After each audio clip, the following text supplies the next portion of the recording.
الرحیم. دعا جی جی ابراہیم علیہ السلام کی، ربی حبلی حکمن والحقنی بالصالحین وجعل لی لسان صدق فی الآخرین وجعلنی من ورثتی جنت النعیم. کیا مطلب خوبصورت دعا. ویژن کے مطابق دیکھیں اس کی ٹرانسلیشن ہے کہ اے میرے رب بسٹو حکم آن می، اللہ اکبر. مجھے حکم بسٹو حکم اینڈ حکمت بیسیکلی. اور پھر اے اللہ جوائن می ود دی رائٹیس والحقنی بالصالحین، صالحین کے ساتھ مجھے جوڑ دے. وجعل لی لسانہ صدق فی الآخرین، اور اے Allah grant me an honourable mention in later generations. Allah اکبر. وجعلنی من ورثتی جنت النعیم and make me one of the inheritors of paradise of delight. کیا جامع دعا ہے، خوبصورت دعا ہے اور ایک قرآنک دعا ہے. تو آڈینس کو میں مغیرہ بھائی جسٹ ٹو کنکلوڈ ایک تو سید الاستغفار کی طرف توجہ دلانا چاہوں گا. صبح شام کے اذکار میں اللہم انت ربی لا الہ الا انت خلقتنی وانا عبدک وانا علی عہدک ووعدک ما استطعت اعوذ بک من شر ما صنعت ابوء لک بنعمتک علی وابوء بذنبی فاغفر لی فانہ لا یغفر الذنوب الا انت.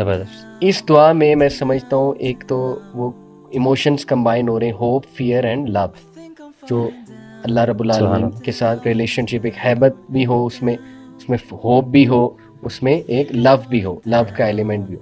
اس کی ٹرانسلیشن ضرور میں آڈینس کو کہوں گا دیکھیں، ہم ڈال بھی دیں گے. ایپس کچھ میں ریکمینڈ کرنا چاہوں گا، 2 ایپس سر فہرست ہیں. نمبر 1 حصن المسلم، آور فیوریٹ الحمدللہ.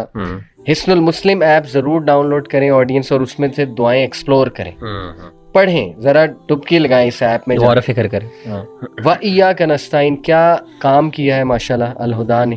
یہ وَإِيَّاكَ نَسْتَعِينُ پوری کتاب بھی ہے دعاؤں کی، اور یہ ایپ ہے. خوبصورت دعائیں، بڑا زبردست دعاؤں کا مجموعہ، سبحان اللہ.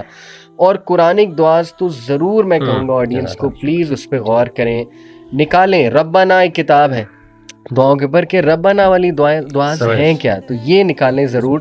اور صبح شام کے اذکار جیسے مغیرہ بھائی آپ نے کہا ڈیفینیٹلی مسٹ ٹو ڈو ہے صبح شام کے اذکار، اس کی طرف میں توجہ دلانا چاہوں گا.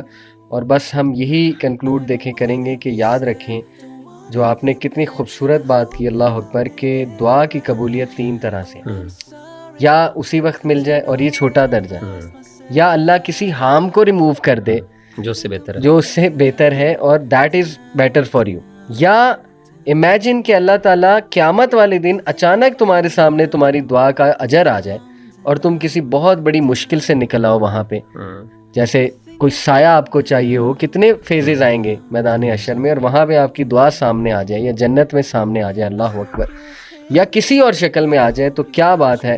تو اللہ رب العالمین کے ہاں مایوسی تو ہے ہی نہیں، اور اللہ تعالیٰ اپنے بندوں سے اتنی محبت کرتا ہے. یہ ہمیں اسی دن پتہ لگے گا جب راز کھلیں گے کہ دیکھو یہاں پہ کیسے تمہیں سیو کیا، یہاں پہ تمہیں کیسے سیو کیا. لیکن یہ کہ استغفار کثرت سے کریں انشاءاللہ. آپ نے بھی اس طرف بہت توجہ دلائی، عافیت مانگیں انشاءاللہ تعالیٰ. جنرل دعا زیادہ کریں، اللہ کی حمد بہت بیان کریں، لا الہ الا اللہ وحدہ لا شریک لہ. یہ صبح 100 بار، شام کو 100 بار یہ پڑھنے کا تلقین بھی کی گئی ہے حدیث میں.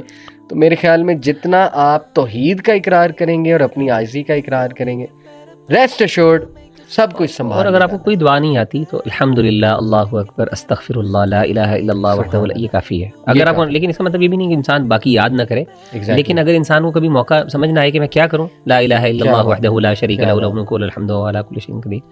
اور ایک بات سوری میں ایڈ کر دوں کہ اتنی اسپیسیفک دعاز بھی احادیث میں مینشن ہے، جیسے آپ ان ایپس میں جائیں گے دشمن سے بچنے کی. ہاں بالکل. ابھی ریسنٹلی کسی نے مجھ سے مشورہ لیا کہ جی وہ مجھے کوئی مارنا چاہتا ہے، کوئی فیملی کا جھگڑا تھا، کوئی پراپرٹی کا جھگڑا تھا، تو مجھے بڑا ڈر لگتا ہے. اب ڈر کی دعائیں بھی ہیں، خوف کی دعائیں، بالکل، اللہم اکفنی بما شئت. پھر اسی طرح وہ جو ہے اللہم انا نجعلک فی نحورہم ونعوذ بک من شرورہم. پھر یہ بڑی جامع دعا، اللہ اکبر، اللہ اعز من خلقہ جمیعا، اللہ اعز مما اخاف واحذر اعوذ. یہ بہت لمبی دعا ہے، یہ ضرور ہم شیئر مطلب یاد کرنا چاہیے. میں سمجھتا ہوں کہ جو بندہ جتنا دعاؤں کو یاد کر، دیکھیں جب انسان دعاؤں کو یاد، اچھا یہ جو آپ نے کہا تھا نا کہ کچھ لوگ لمبی دعائیں مانگتے ہیں، اس کی ایک بہت بڑی وجہ ہے جتنی دعائیں آتی ہوں نا اس کے بعد انسان کا دل جاتا ہے میں وہ بھی مانگ لوں، پھر ٹائم بھی لگتا ہے. جب جس کو دعا آتی نہیں ہے زیادہ تو وہ بیچارہ پھر ظاہر ہے اس کو بھی ٹائم کم لگے گا. تو یہ بھی ایک طریقہ ہے، دعائیں سیکھیں. اور بڑی اچھی کتابیں ہیں شیخ، اس میں نا باقاعدہ یعنی مسنون اور اتھینٹک. میری کوشش، میں ریکمینڈ یہی کروں گا بھائیوں اور بہنوں کو کہ بھائی